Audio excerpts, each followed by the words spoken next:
Salvete! Hello, dear Latin learners. Welcome to yet another video.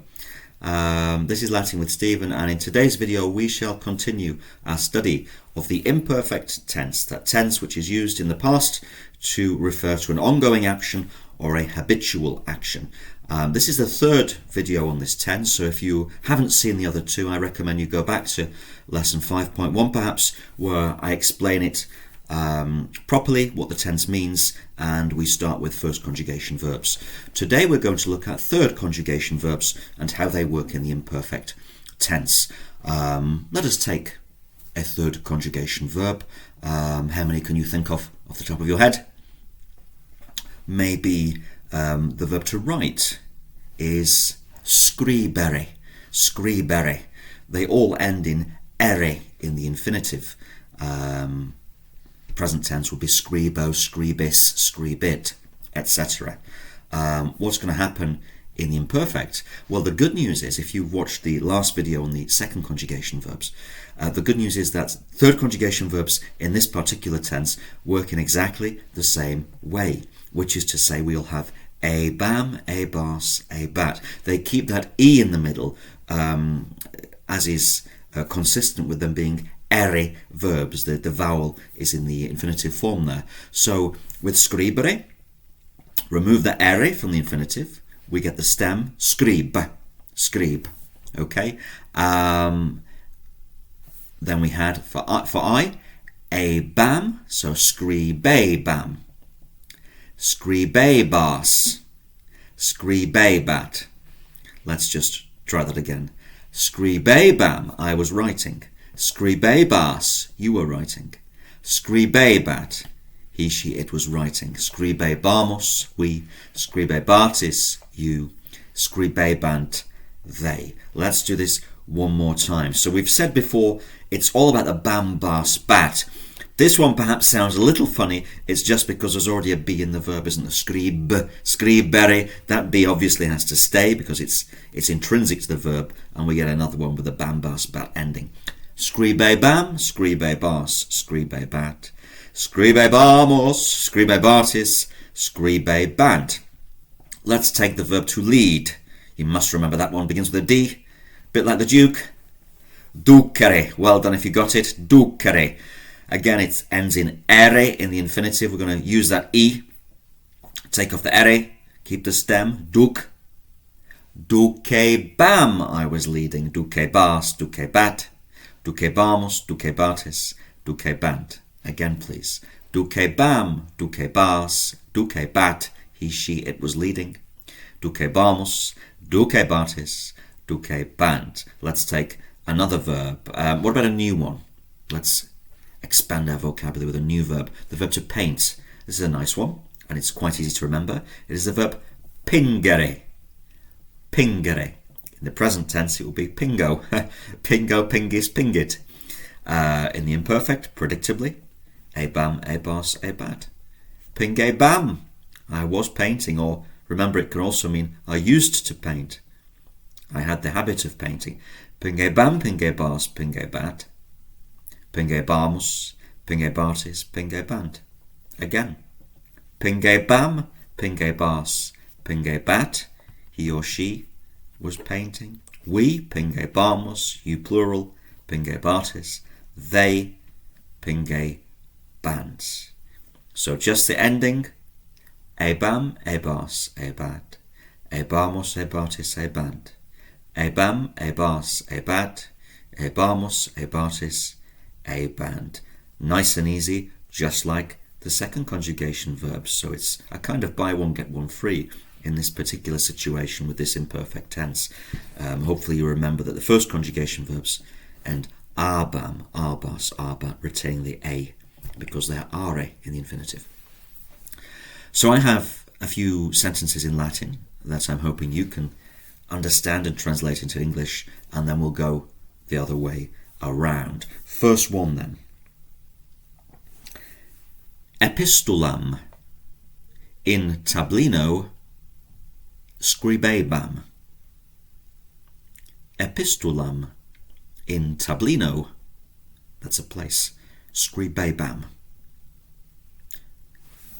Which person is it? Who's doing the verb? There are no pronouns provided there. We just have scribe bam. Well, bam is I, so I was writing. Epistulam, accusative, a letter. In tablino, do you know it?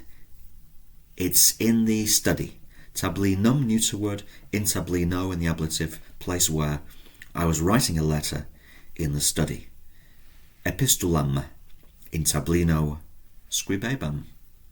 Epistulam, in tablino, scribebam. Say these out loud. I think it's very good practice. Just pronounce the Latin, say these short, simple sentences out loud to help you really get used to this tense. Second one. Pater, philios, ad arenam, ducebat. Pater, philios, ad arenam, ducebat. Subject, pater, nominative, father, the father. Verb, ducebat. Abat, third person in agreement with the father, singular, was leading. Whom, philios, accusative, the sons, his sons. Ad, meaning to, with an accusative, ad arenam, to the arena. Father, the father was leading the sons to the arena. Again in Latin, pater, philios, ad arenam, ducebat. Very well done if you got that right. Pause these if you need to. If I'm going a little too fast for you, pause before I give you the translation so you can really test yourself. I have one more for you to translate into English. Okay, first time. Mercator vinum in foro vendebat. Vendere with a V, like a vendor, a vending machine. There's a tip for you, there's a clue.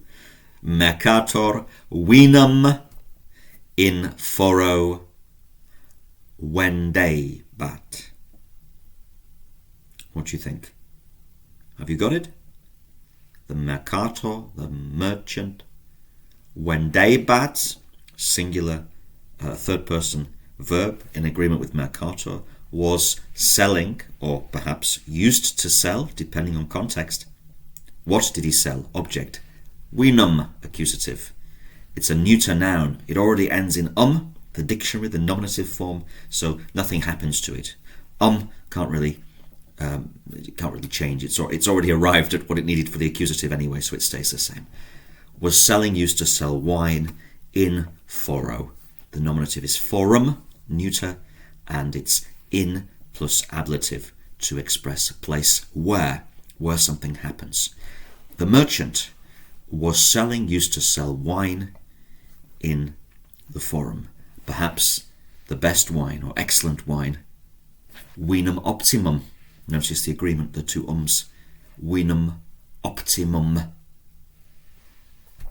I could give you another word to improve our vocabulary. Instead of mercator, we could have the word negotiator. How about that one? You recognise that, I'm sure. Negotiate, negotiation, that's all to do with business. So a kind of tradesman, businessman, or also a merchant as well in this context. Negotiator. Negotium is the negates is a lack of otium, and otium is leisure. And so if you are negotiating, if you're a negotiator, a business person, you're busy, so you don't have leisure. Otium. There you go. That's a nice one for you. To add to your list of vocabulary, guys. Right, let's now let's go into Latin as best as we can. So, first one. Mother was writing a letter. Mother, nominative, was writing a letter. Pause if you need to. Mater, nominative. Epistulam, accusative. Scribebat. Mater epistulam scribebat. Well done, if you got that right. Next one. Let's keep to the same verb. Scribere. scribere, to write. Father used to write books. Wow, father used to write books. The word for book is liber. It's a second declension, masculine noun, and it is prominent there in the English word library, a place of books, liber. Okay, father used to write books. Off we go. Pater. Now what's books going to be? The object of the sentence, of the verb? Libros. Libros. Pater libros scribebat. Father used to write books. Pater libros scribebat. Ebamebos. A bat is that third person singular. So go through that process. Say them out loud if you need to. Ebamebos, ebat, until you get to the person that you require. In this case, a bat. Let's have another one. What about... Oh, I gave you the verb to paint, didn't I? Pingere. Pingere. Third conjugation. The girl was painting a picture. A picture. Now, nice easy noun here. Pictura. First declension feminine. Word. Pictura. There you go. Couldn't be any easier than that, could it? The girl was painting a picture. Puella. Nominative. Subject of the verb. Verb. Pingebat. Pingebat. She was painting. Or she used to paint. A picture. Pictoram. Pictoram. Am signifies accusative direct object. The picture isn't doing the action. Puella pictoram pingebat. What if it were pictures? Used to paint pictures. Puella pictoras pingebat. Puella pictoras pingebat. My grandfather used to buy paintings. Again, it's from pictura. The verb to buy, we've had it in previous videos. I'll refresh for you. It's mo emere. Again, third conjugation. Mo emere. My grandfather. Avus. A-V-U-S. Avus. Pater. Avus is grandfather. Avus. Avus meus. Meus avus. Or just avus. Picturas. Emebat. Emebat, he would buy. Often, saipe. Avus pictoras emebat. There's another verb for picture or a painting, by the way. It's tabula. A tabula, feminine first declension. Avus tabulas emebat, he bought, he used to buy. Pater or avus, grandfather. Pictoras tabulas. It was actually the board upon which he produce something with a painting. Tabulas emebat. I have one last sentence for you. This time we're going to use the verb to put or to place. Do you remember it? Third conjugation begins with P, P-O, po, ponere. Ponere. Ponebam, ponebas, ponebat, ponebamos, ponebatis, ponebant. Right. The slave girl was putting the dinner on the table. Table is mensa, and we're going to use the word in. We say on, or onto the table. In Latin they used in. All right. Using ponere. So the slave girl was putting the dinner on the table. Pause if you need to. Ankilla. There is the word serva, by the way. It's possible to use that word. I think ankilla was perhaps more common in day-to-day usage. Ankilla, keinam, accusative. So the ankilla is the nominative. She's the doer. The keinam is the recipient of the action. It's on the other side of the verb. Puella ankilla keinam in mensa. That's ablative, by the way. Ponebat. From ponere, to place, to position. Ankilla, keinam, in mensa, ponebat. Wonderful, very well done, dear Latinists. I hope you have found that useful. A few new items of vocabulary there to add to your list. Write them down perhaps in your notebooks and practice them. Maybe go back over this video and say some of those sentences out loud. See if you can translate a little quicker this next time round.